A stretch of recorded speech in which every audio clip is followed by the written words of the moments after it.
مسیح کے عظیم اور بابرکت نام میں ناظرین آپ سب کی سلامتی ہو. میں آپ کے پروگرام کی ہوسٹ ستارہ سنیل پاسٹر شفیق کنول کے ساتھ آپ کی خدمت میں حاضر ہیں پروگرام حتمی سچائی کے ساتھ. ناظرین، ہمارے آج کے پروگرام کا موضوع ہے صلیبی موت اور کفارے پر اعتراض، اور یہ پروگرام ظفر اقبال صاحب کے سوالات پر مشتمل ہے. تو ہم چلتے ہیں پاسٹر شفیق کنول صاحب کی طرف اور ان سے کرتے ہیں اپنے پروگرام کا پہلا سوال. پاسٹر صاحب، ہم آج کے پروگرام میں آپ کو ویلکم کرتے ہیں، اور ایک دفعہ پھر ظفر اقبال صاحب کے کافی مشکل اور لمبے سوالات ہیں، اور امید ہے کہ آپ ان کے جو ہیں وہ جوابات بہتر طور پر دے سکیں گے. پاسٹر، پہلا سوال یہ ہے، مسیح یسوع نے خود مردوں میں سے جی اٹھنے کے بعد عقیدہ کفارہ کی شکل میں منادی کرنے کا حکم کیوں نہیں دیا؟ اس کی کیا وجہ تھی؟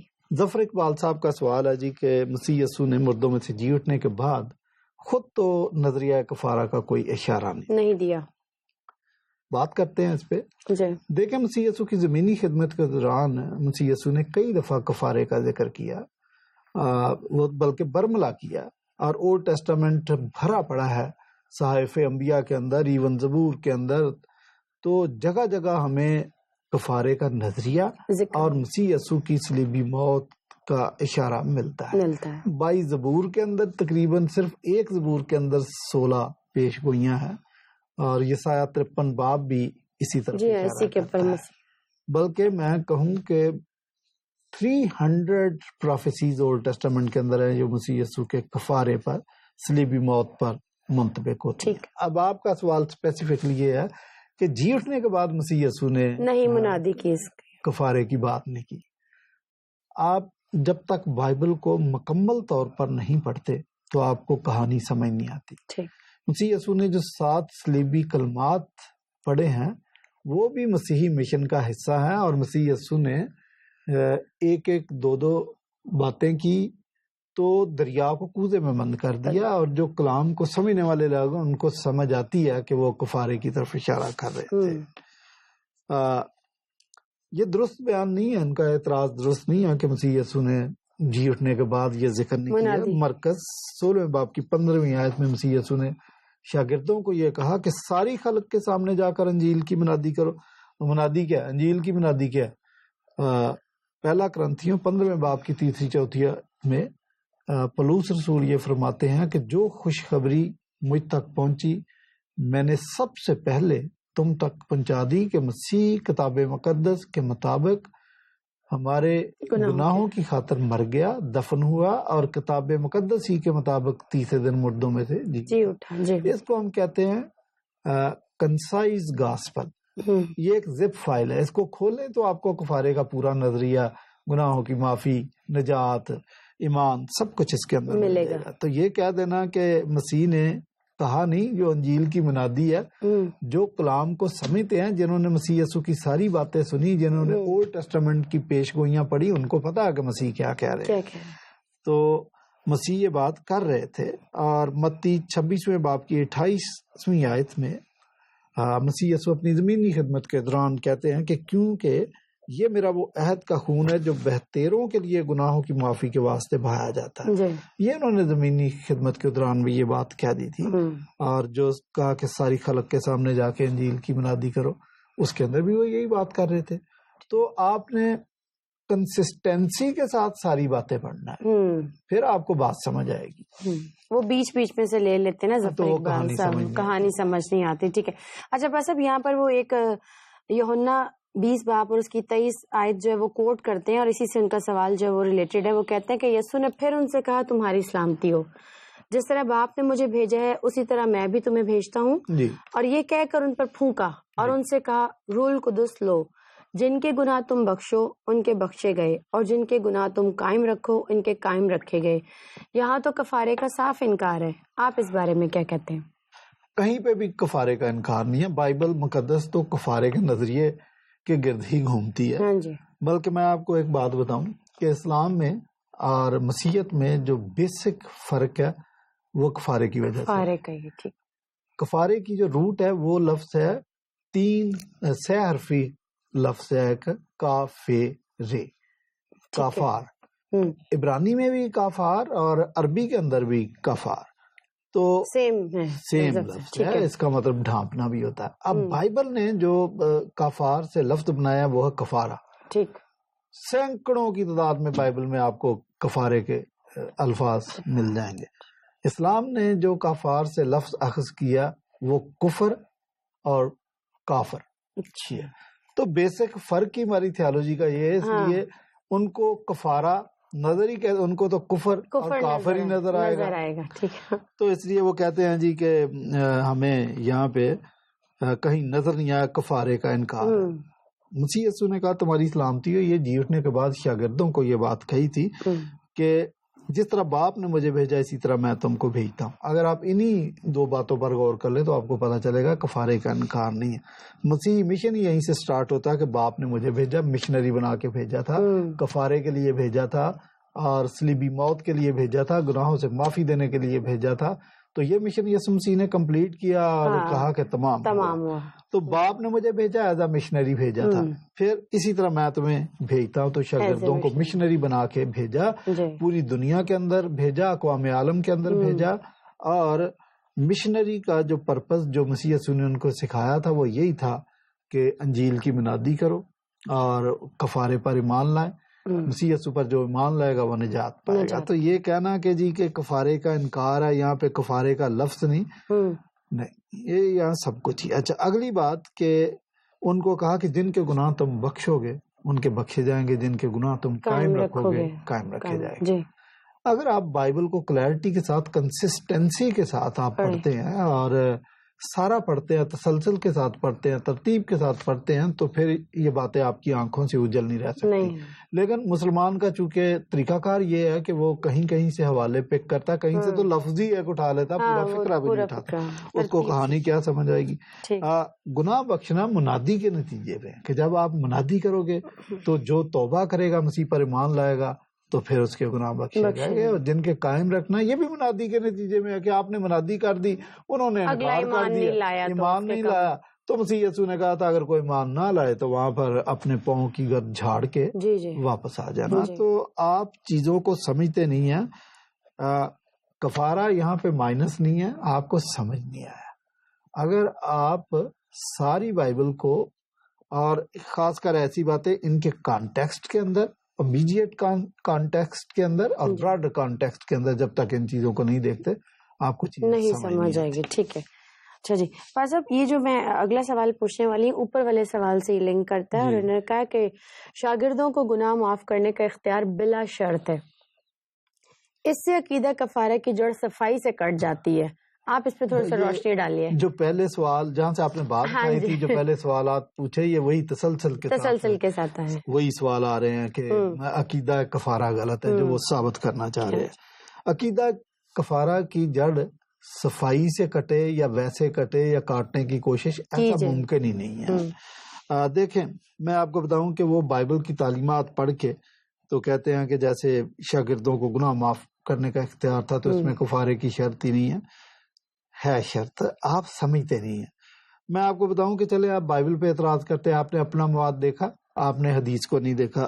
صحیح مسلم کی حدیث جلد نمبر 6، وہاں پر ایک حدیث ہے کہ روز قیامت ہر ایک گناہگار مسلم ایک عدد کرسچن یا ایک عدد یہودی کو کفارے کے طور پر یا فدیے کے طور پر دوزخ میں ڈالے گا، تو پھر وہ مسلمان جنت میں جا سکے گا. اچھا، ان 3 لوگوں کا کفارہ دیا جائے گا؟ 2 لوگوں کا، یا مسیحی کا یا یہودیوں کا. تو پھر مسلم بچے گا، پھر بچے گا. تو آپ کفارے کو مان رہے ہیں، آپ فدیے کو مان رہے ہیں جہاں آپ کو ضرورت ہے. ادھر آپ کہہ رہے ہیں کہ نہیں جی یہ تو اس کی شرط ہی نہیں ہے، کفارے کی شرط ہے. ایمان لانا آپ نے، اور جب تک آپ مسیح یسوع پر ایمان نہیں لاتے، اس کے کفارے پر، اس کی صلیبی موت پر ایمان نہیں لاتے، اپنے گناہوں کی معافی نہیں پاتے یا معافی نہیں مانگتے یا اپنے گناہوں سے توبہ نہیں کرتے، تو آپ کی نجات ممکن نہیں ہے. تو یہ ساری چیزیں ہیں، ایک پیکج ہے کمپلیٹ. آپ ایک چیز کو پک کر کے کہیں نہیں جی یہ تو ایسے ہی ہے، نہیں. آپ نے ساری بائبل کو پڑھنا. میں نے کہا ان ساری چیزوں کا ایک براڈر کانٹیکسٹ ہے اور یہ نظریات جو ہیں آپس میں جڑے ہوئے. ٹھیک ہے بس اب اگلے سوال کی طرف پڑھتے ہیں. جب صلیبی موت سے گناہوں کی معافی ہو گئی تو کسی کے گناہ معاف کرنے یا قائم رکھنے کے کیا معنی ہو سکتے ہیں؟ نہیں، صلیبی موت سے معافی ہوگی، اس کو بھی سمجھیں۔ بعض کرسچن ایسی چیزیں سمجھانے سے قاصر رہتے ہیں، اور عام کرسچن کو شاید تھیولوجی کا اتنا ڈیپ پتہ بھی نہیں ہوتا۔ ٹھیک ہے، میں سمجھتا بھی ہوں کہ ہر کرسچن کو اتنی ڈیپ تھیولوجی جاننے کی ضرورت بھی نہیں، اس کو صرف اتنا جاننا چاہیے کہ مسیح یسوع کے کفارے پر ایمان لانا ضروری ہے۔ لیکن کفارہ عالمگیر ہے، اس میں کوئی شرط نہیں، نجات عالمگیر ہے، اس میں کوئی شرط نہیں، لیکن اس کا اطلاق ایمانداروں پر ہوتا ہے۔ جب تک آپ ایمان نہیں لاتے تو کفارے کا اطلاق آپ پر نہیں ہوتا۔ میں آپ کو شاید یہ مشکل لگے، اور ظفر اقبال کو تو بہت ہی مشکل بات لگے گی شاید، اگر وہ سمجھنا چاہیں تو شاید ان کے لیے آسان ہو۔ ٹھیک ہے، لیکن میرا تو فرض بنتا ہے نا کہ میں ان کی آنکھیں کھول دوں اور ان کے کان بھی کھول دوں تاکہ ان کو سمجھ آئے۔ یہ کفارہ عالمگیر ہے، نجات عالمگیر ہے، اس کو آپ ایسے سمجھ لیں کہ داتا دربار پہ چاول بٹ رہے ہیں اور وہ فری میں بٹتے ہیں۔ ٹھیک، اعلان کر دیا جی کہ فری میں چاول بٹ رہے ہیں، تو آپ کا کیا خیال ہے کہ یہ چاول ہر شخص کو مل جائیں گے؟ نہیں، ملیں گے چاول اس کو فری میں۔ کس کو ملیں گے؟ جو جا کے لائن میں لگے گا اور جا کے اپنی جھولی ان کے آگے اس کو ملے گا۔ مسیح یسوع کا کفارہ نو ڈاؤٹ عالمگیر ہے، اقوام عالم کے لیے، ہر ایک شخص کے لیے۔ خدا کہتا وہ کسی گناہگار انسان کی ہلاکت نہیں چاہتا، بلکہ یہ چاہتا کہ ہر انسان کی توبہ تک نوبت پہنچے۔ لیکن آپ کو کفارے سے فیض یاب ہونے کے لیے مسیح یسوع پر ایمان لانے کی ضرورت ہے، اس کے پاس آنے کی ضرورت، تو پھر یہ کفارہ آپ پر کارگر ہوگا۔ اب آپ کہتے ہیں کہ میں مسیح کو بھی نہیں مانتا، میں اس کے مسیح ہونے کو بھی نہیں مانتا، میں اس کی صلیبی موت کو بھی نہیں مانتا، میں اس کے کفارے کو بھی نہیں مانتا، میں گناہوں کی معافی کو بھی نہیں مانتا، میں مسیح یسوع کے اختیار کو بھی نہیں مانتا، ایون کہ میں تو انسان کے گناہگار ہونے کو بھی نہیں مانتا، تو آپ کو نجات کیسے ملے؟ ضرورت نہیں۔ یہ ساری چیزیں سمجھنے کی ضرورت ہے۔ پچھلے سوال میں آپ نے کہا کہ وہ کفارہ جو ہے گناہوں کی معافی بلا شرط ہے۔ میں اس میں ایک بات اور آپ کو بتاؤں کہ شمعون ایک بزرگ تھا جس نے مسیح یسوع کو بچپن میں دیکھا تھا ہیکل میں، جب اس کی ماں لے کے آئی تو وہاں پر اس نے کہا کہ میں نے خود دعا کی خدا سے، اور اس نے کہا کہ اے خدا میں نے تیری نجات دیکھ لی ہے۔ تو کفارہ تو مسیح یسوع کے بچپن سے شروع ہو گیا تھا، بلکہ جب فرشتوں نے چرواہوں کو خبر دی تو اس نے کہا کہ انہوں نے کیا پیغام دیا تھا کہ عالم بالا پر خدا کی تمجید اور زمین پر ان آدمیوں سے جن سے وہ راضی ہے صلح۔ ٹھیک، امید ہے ظفر اقبال صاحب کو اپنے سوال کا جواب بہتر طور پر مل گیا ہوگا۔ اور سب اگلے سوال کی طرف پڑھتے ہیں، اور اگلا سوال یہ ہے کہ جب مسیح نے جسم کے اعتبار سے دکھ اٹھایا تو تم بھی ایسا ہی مزاج اختیار کر کے ہتھیار بند بنو۔ پہلا پطرس 4 باب اور اس کی پہلی آیت کوٹ کی جا رہی ہے اس سوال کے لیے، کیونکہ جس نے جسم کے اعتبار سے دکھ اٹھایا اس نے گناہ سے فراغت پائی۔ پطرس کے نزدیک کفارے کی بجائے جسمانی دکھ اٹھانا ضروری تھا؟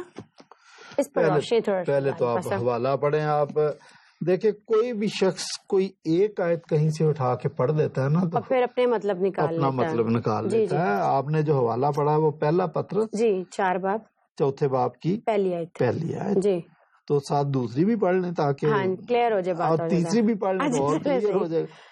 بس جب کہ مسیح نے جسم کے اعتبار سے دکھ اٹھایا تو تم بھی ایسا ہی مزاج اختیار کر کے ہتھیار بند بنو، کیونکہ جس نے جسم کے اعتبار سے دکھ اٹھایا اس نے گناہ سے فراغت پائی۔ ظفر اقبال صاحب نے یہاں تک پڑھا، آگے بھی پڑھ لیتے، تاکہ آئندہ کو اپنی باقی جسمانی زندگی آدمیوں کی خواہشوں کے مطابق نہ گزارے بلکہ خدا کی مرضی کے مطابق، اس واسطے کہ غیر قوموں کی مرضی کے موافق کام کرنے اور شہوت پرستی، بری خواہشوں، میخواری، ناچ رنگ، نشہ بازی اور مکروہ بت پرستی میں جس قدر ہم نے پہلے وقت گزارا وہی بہت ہے، اب نہیں گزارنا۔ تو یہ ظفر اقبال صاحب نے یہ باتیں نہیں پڑھی۔ تو گناہ سے فراغت پائی، جسم کے اعتبار سے دکھ اٹھایا، اس کا مطلب ہے کہ کچھ قربانی آپ کو دینی پڑے گی، آپ کو یہ برے کام چھوڑنے پڑیں گے جن کے آپ بہت عادی تھے، وہ اب آپ چھوڑ دیں۔ ظفر صاحب نے نہیں پڑھا، بہرحال انہوں نے 2-3 باتوں کی طرف اشارہ کیا ہے۔ وہ جو بات کہہ رہے ہیں وہ کہہ رہے ہیں کہ کفارے کے لیے ضروری مسیح یسوع کا کفارہ ضروری نہیں ہے نجات پانے کے لیے، بلکہ نجات پانے کے لیے جسمانی دکھ آپ اٹھائیں. شاید وہ اشارہ کر رہے ہیں تپسیا کی طرف. بعض لوگ خدا کو راضی کرنے کے لیے، اپنے دیوتاؤں کو راضی کرنے کے لیے، جنوں بھوتوں کو راضی کرنے کے لیے تپسیا کرتے ہیں. جنگلوں میں جنگلوں میں بیٹھ جاتے ہیں، ٹانگ پہ کھڑے ہو جاتے ہیں، ناخن بھی نہیں کاٹتے، بال بھی نہیں کاٹتے، اس قسم کی تپسیا کرتے ہیں شاید کہ ہمیں ہمارے جسم کو نجات مل جائے. مسیحیت کا یہ تصور نہیں ہے. مجھے نہیں پتا انہوں نے کہاں سے اس بات کو غلط پک کر لیا. وہی بات ایک یہ ابلیس کا طریقہ ہے کہ آپ آؤٹ آف کانٹیکسٹ ایک آیت اٹھا لیتے ہیں، نہ اس کے آگے پڑھتے ہیں نہ پیچھے پڑھتے ہیں. اچھا چلو، اگر وہ خود ہی انہوں نے یہ بات بھی اس کی طرف بھی اشارہ کر دیا کہ شاید ایذا رسانی مسیحیت کا جزو لازم ہے. ہاں، اگر اس طرف اشارہ ہو کہ ہمیں جسمانی دکھ اٹھانا مسیحیت کی خاطر، تو میں سمجھتا ہو سکتا، کیونکہ مسیح یسوع نے کہا کہ جب ہرے درخت کے ساتھ ایسا کیا جاتا تو سوکھے کے ساتھ کیوں نہ کیا جائے گا. لوگ تم کو عدالتوں میں کھینچیں گے، کوڑے ماریں گے، قتل کریں گے. اس قسم کی باتیں مسیح یسوع نے پہلے سے بتائی تھی. مسیح یسوع نے تو کسی کو سبز باغ دکھائے نہیں ہے.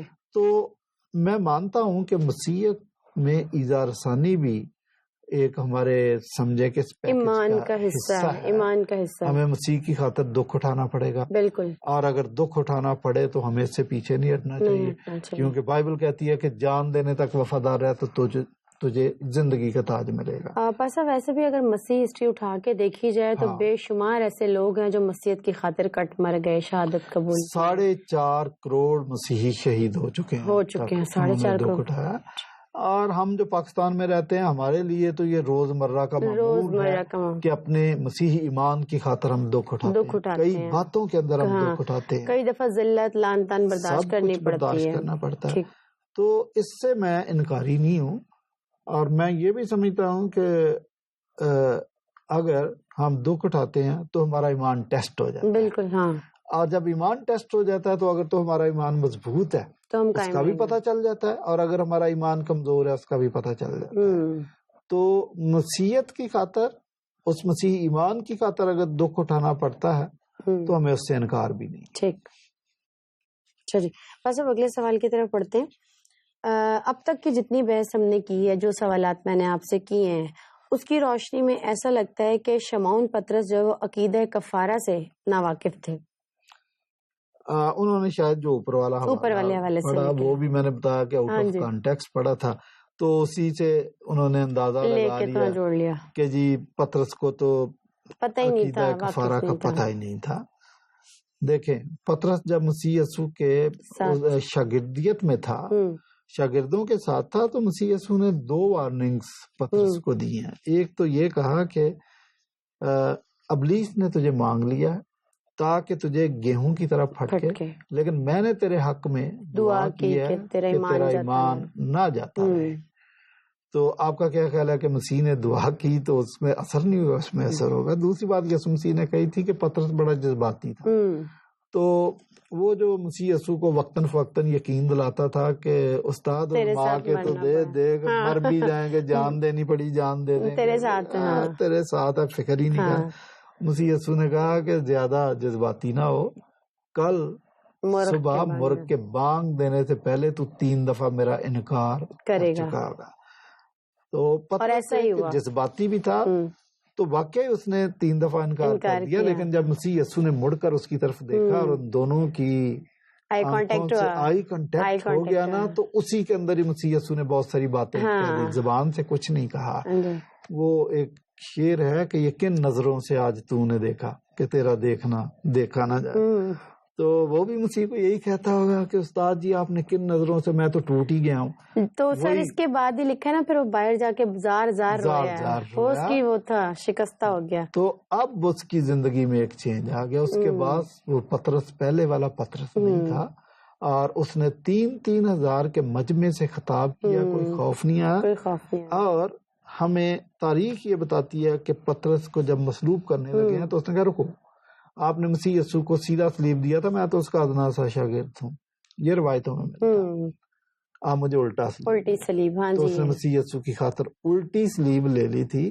اور یہ بات تاریخ طبری اور ابن خلدون میں بھی لکھی ہے کہ پطرس کو، انہوں نے پطرس نہیں، انہوں نے اس کا نام بطروس لکھا، وہی پطرس.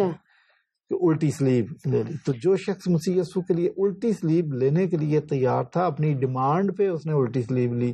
آپ کہتے ہیں کہ اس کو کفارے کا نظریہ نہیں پتا، اس کو پتا تھا. میں پطرس کے خط کی ایک اور بات آپ کو پڑھ کے بتاتا ہوں جس کے متعلق کہہ رہے ہیں جی اس کو پتا نہیں تھا. وہ یہ بات اس کو کلیئر کرے گی، وہ جی اس کو پتا تھا.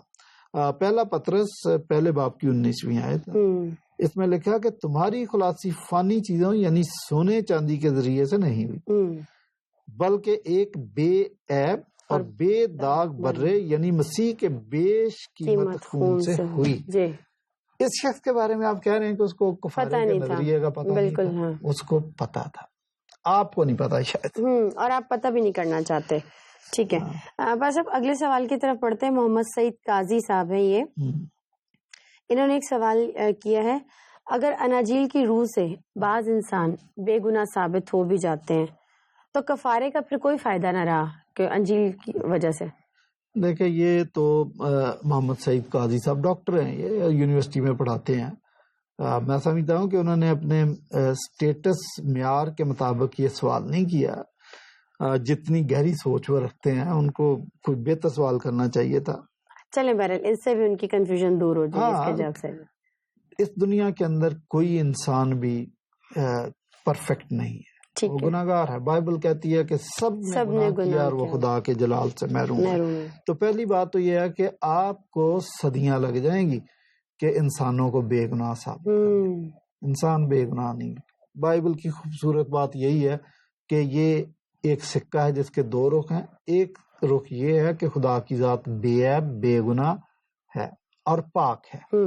اچھا، اور دوسرا رخ سکے کا یہ ہے کہ انسان گناہگار ہے. انسان اپنی بہترین حالت میں گناہگار ہے. اسی وجہ سے بعض بڑی بڑی اعلیٰ شخصیات کے قصے یا ان کے بعض واقعات بائبل میں لکھ دیے گئے ہیں تو لوگوں کو شاید برا لگتا ہے کہ نہیں ایسا تو نہیں، لیکن یہ ایک آئینہ ہے، یہ بتاتی ہے کہ انسان گناہگار ہے، اس سے گناہ سرزد. تو پہلی بات تو یہ ہے کہ محمد سعید قاضی صاحب کو ڈھونڈنا پڑے گا کہ وہ انسان ہے کون سا یہ بے گناہ، اور ان کو نہیں ملے گا. تو جب یہ بات ہے تو پھر بائبل کی بات سچ ہے کہ ہر انسان گناہگار ہے. سب نے گناہ کیا. تو بلکہ اگر قرآن مجید کی سورہ نحل کی ایک آیت ہے، شاید آیت کا نمبر میرے ذہن سے سلپ ہو رہا ہے، کہ اگر اللہ تعالیٰ انسانوں کے گناہوں کا مواخذہ کرے تو کوئی جاندار بھی اس کے حضور کھڑا نہیں ہو سکتا. تو یہ زبور کی بھی بات ہے. اگر تو کہہ دینا چاہیے کہ جی انسان بڑے پاک باز ہیں تو لہذا ان کو کفارے کی ضرورت نہیں ہے. اور میں آپ کو بتاؤں کہ بعض انسان اپنی اسی ہٹ دھرمی کی وجہ سے مارے جاتے ہیں کہ وہ کہتے ہیں کہ ہم راست باز، ہمیں کفارے کی ضرورت نہیں ہے، اور مسیح کے کفارے کو رد کر دیتے ہیں اور وہ اپنے لیے جہنم کا راستہ چن لیتے ہیں. بلکہ وہ بائبل کی وہ بڑی خوبصورت بات ہے کہ صلیب کا پیغام ہلاک ہونے والوں کے نزدیک تو بیوقوفی، لیکن ہم نجات پانے والوں کے لیے خدا کی قدرت ہے. وہ شاید اسی لیے لکھی گئی ہے. بس ظفر اقبال صاحب کا ایک اور سوال ہے. وہ کہتا ہے کہ یسوع کو کس نے مسح کیا، کب کیا اور کہاں کیا؟ یہ ان کی ایک بڑی تشویش ہے کہ بھی کب مسح کیا گیا اس کو. ٹھیک ہے، انہوں نے داؤد کا واقعہ پڑھا ہوگا نا کہ داؤد کو سیموئیل نے مسح کیا تو وہ تو بڑا کلیئر نظر آ گیا.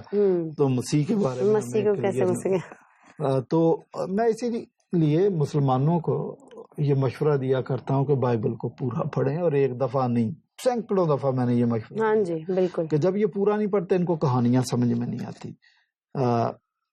یسایہ 61 باب کی پہلی 2 آیات کے اندر ہی مسیح یسوع نے لکھا کہ مجھے مسح کیا گیا، اور اسی کو جب انہوں نے اپنی زمینی خدمت کا آغاز کیا تو کوٹ بھی کیا. میں پڑھ دیتا ہوں لوکا کی انجیل 4 باب اس کی 18ویں آیت.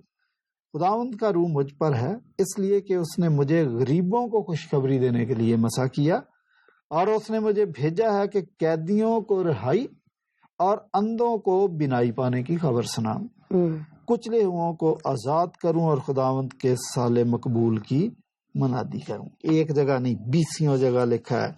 یہ تو میں نے لوکا 4 باب کی 18 پڑھی ہے.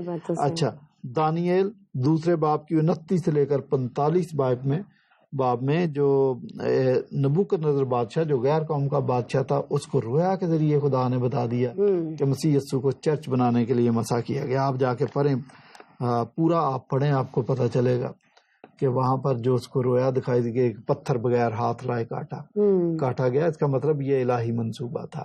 اچھا, تو وہ سارا ذکر وہاں پہ بھی ہے. چرچ بنانے کے لیے بھی مسیح کو, خدا کی بادشاہت قائم کرنے کے لیے اس کو مسا کیا گیا.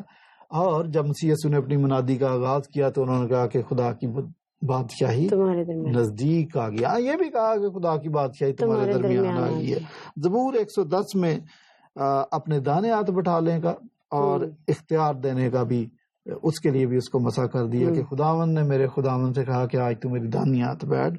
زبور 2 میں اس کو بیٹے کے طور پر مسا کیا, مسیح کے طور پر مسا کیا, اور کہا کہ قوم میں یہ کہتی ہے کہ ہم مسیح کے باپ کے, مسیح اور باپ, بیٹے اور باپ کا جو نظریہ اس کو اپنے اوپر سے اتار پھینکے. لکھا ہے وہ جو آسمان پر تخت نشین ان پر ہنسے گا اور ان کا مذائقہ اڑائے گا. بیٹے کے طور پر بھی اس کو مسا کیا. اور یسایہ 9 باب اور 6 اور 7 اس میں بھی بیٹے کے, ہم کو ایک بیٹا بخشا گیا, ابدیت کا باپ, سلامتی کا شہزادہ. تو اور بھی 20 جگہ ہے کہ وزل سے ذبح کیا ہوا بر رہا ہے. یہ ازلی منصوبہ تھا. مسیح یسوع خود کہتے ہیں کہ جب میں آیا تو نے میرے لیے ایک بدن تیار کیا, وغیرہ وغیرہ. کئی جگہ پر ہے جہاں پر مسیح یسوع کو مسا کیا گیا. اور کس کام کے لیے مسا کیا گیا؟ غریبوں کو خوشخبری سنانے کے لیے, قیدیوں کو رہائی دینے کے لیے, کفارہ دینے کے لیے, محبت کے لیے, محبت کو عملی جامہ پہنانے کے لیے مسا کیا گیا. صلیبی موت کے لیے مسا کیا گیا. شاگردوں کو تیار کرنے کے لیے, مسیحی مشن کلیسیا کے سپرد کرنے کے لیے مسا. یہ سارے کام مسیح یسوع. اور خدا سب سے بڑھ کر یہ کہ مسیح یسوع نے اس دنیا میں خدا کی بادشاہت قائم کر دی, اس کا آغاز کر دیا. اس کے لیے بھی اس کو مسا کیا گیا. اب یہ کام اس نے اپنے شاگردوں کو اور رہتی دنیا تک کلیسیا کے سپرد کیا گیا. ٹھیک ہے, بہت شکریہ آپ کا پاس صاحب. ظفر اقبال صاحب, مجھے بہت امید ہے کہ آپ کو آپ کے تمام سوالات کے جوابات مل گئے ہوں گے. اگر پھر بھی آپ کے ذہن میں کوئی ایسی کنفیوژن ہے تو آپ پاسر صاحب سے ہماری اسکرین پر دیے گئے نمبرز پر رابطہ کر سکتے ہیں. پاسر صاحب آپ کا بہت بہت شکریہ. اور ناظرین, چلتے چلتے میں ایک بات کہنا چاہوں گی. سچ بولیے, سچ سنیے, سچ کو کھوجیے اور سچ سننے کی جرت پیدا کیجیے. آج کے پروگرام کی حتمی سچائی یہ ہے کہ نجات صرف اور صرف مسیح یسوع کے کفارے پر ایمان لانے کے باعث ہے. جیسا کہ کلام مقدس میں کہا گیا ہے کہ آسمان کے تلے آدمیوں کو کوئی دوسرا نام نہیں بخشا گیا اور وہ نام مسیح یسوع ہے جس کے نام میں قوت اور قدرت پائی جاتی ہے. اگلے پروگرام تک کے لیے مجھے اور پاسٹر صاحب کو اجازت دیجیے, ہماری پوری ٹیم کو اجازت دیجیے. مسیح یسوع کی سلامتی ہمیشہ آپ کے ساتھ رہے. آمین.